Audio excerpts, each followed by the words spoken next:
Hello everyone, नमस्ते प्यारे बच्चों। आज मैं आपको रोकड़ बही व पासबुक में अंतर के कारण को बताऊंगी। व्यापारी एवं बैंक के मध्य होने वाले प्रत्येक व्यवहार का लेखा रोकड़ बही और पासबुक दोनों में किया जाता है। रोकड़ बही व्यापारी रखता है और पासबुक बैंक के द्वारा रखा जाता है। दोनों ही पुस्तक अपने अपने स्थान पर सही होने पर भी दोनों के शेष में अंतर हो सकता है। अंतर पाए जाने के कारणों को दो भागों में विभाजित किया जा सकता है। पहला है ऐसी प्रविष्टियां जिनका लेखा रोकड़ बही में कर दिया गया है किंतु पासबुक में बैंक समाधान विवरण बनाने के दिनांक तक नहीं हुआ हो, तथा ऐसी प्रविष्टियां जिनका लेखा पासबुक में कर दिया गया है किंतु रोकड़ बही में नहीं किया गया है। चूंकि दोनों ही पुस्तक ग्राहक के द्वारा रखा जा रहा है तो उसने एंट्री करते समय अपने रोकड़ बही में एंट्री कर दिया, पासबुक में नहीं किया, या पासबुक में एंट्री कर दिया, रोकड़ बही में नहीं किया। तो इन कारणों से जो अंतर आता है, इस अंतर को सुधारने के लिए ही बैंक समाधान विवरण तैयार किया जाता है।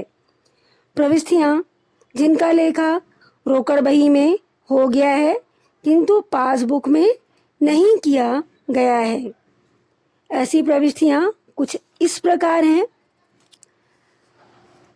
चेक निर्गमित किया गया पर भुगतान के लिए प्रस्तुत नहीं किया गया। बच्चों, कभी कभी हम जब सामान खरीदते हैं या कोई लेन देन करते हैं तो नगद भुगतान नहीं करके चेक के माध्यम से भुगतान किया जाता है। चेक निर्गमित किए गए पर भुगतान के लिए प्रस्तुत नहीं किए गए, इसका अभिप्राय है कि व्यापारी ने चेक इशू कर दिया परंतु वह चेक भुगतान के लिए बैंक के पास प्रस्तुत नहीं हो पाया या नहीं पहुंच पाया। जब व्यापारी भुगतान के उद्देश्य से कोई चेक निर्गमित करता है तो व्यापारी के रोकड़ बही के क्रेडिट पक्ष में बैंक स्तंभ में उसी समय प्रविष्टि कर दिया जाता है जब चेक दिया जाता है, किंतु बैंक इस व्यवहार की प्रविष्टि अपनी पुस्तक में व्यापारी खाते में उस समय करेगा जब वह चेक प्राप्तकर्ता द्वारा भुगतान के उद्देश्य से बैंक में प्रस्तुत किया जाएगा। जैसे मैंने एक चेक आपके लिए लिखा, आप उस चेक को बैंक में जब तक नहीं ले जाएंगे बैंक उसे आपके खाते में एंट्री नहीं करता।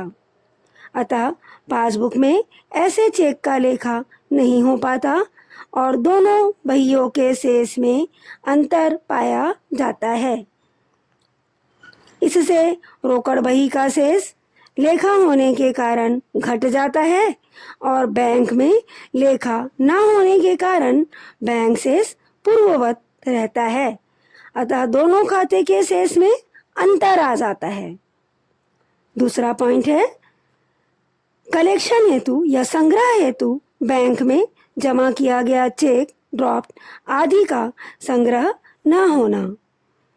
जब व्यापारी चेक, ड्राफ्ट, अन्य विपत्र भुगतान के रूप में प्राप्त करता है जिसको संग्रह के लिए बैंक में जमा करा देता है, उक्त विपत्र को जमा करने के बाद व्यापारी रोकड़ बही में बैंक स्तंभ को विकलन कर देता है पर बैंक व्यापारी के खाते में उस समय तक क्रेडिट नहीं करता जब तक कि विपत्र का भुगतान प्राप्त ना हो जाए।